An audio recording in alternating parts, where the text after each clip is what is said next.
이 석탄 발전을 주로 하는 북한의 전기 공급률은 39%로 100%인 한국, 일본에 비해 열악하다는 지적이 다시 나왔습니다.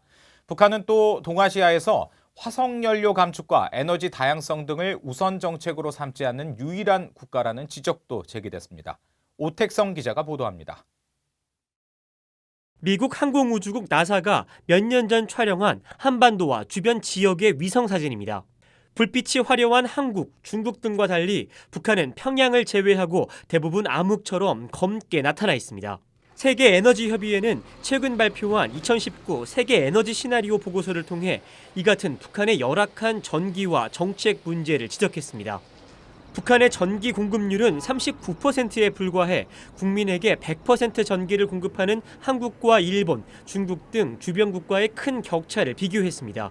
이어 동아시아 국가들은 과도한 에너지 수입 의존을 줄이고 안정적인 에너지 공급을 위해 여러 대안을 마련하고 있지만 북한만 예외라고 지적했습니다.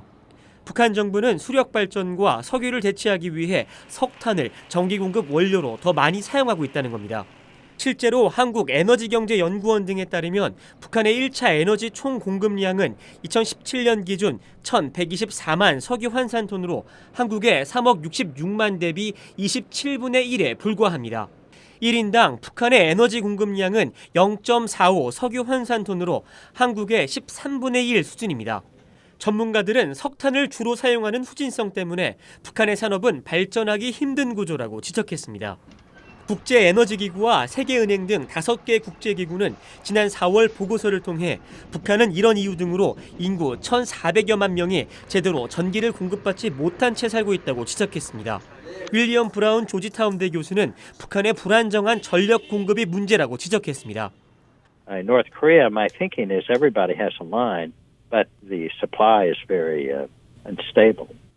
브라운 교수는 특히 북한이 가뜩이나 열악한 국가 재정을 에너지 공급 개선보다 군사력에 과도하게 투입하면서 전기 공급은 수십 년째 불안정하다고 지적했습니다. VOA 뉴스 오택성입니다.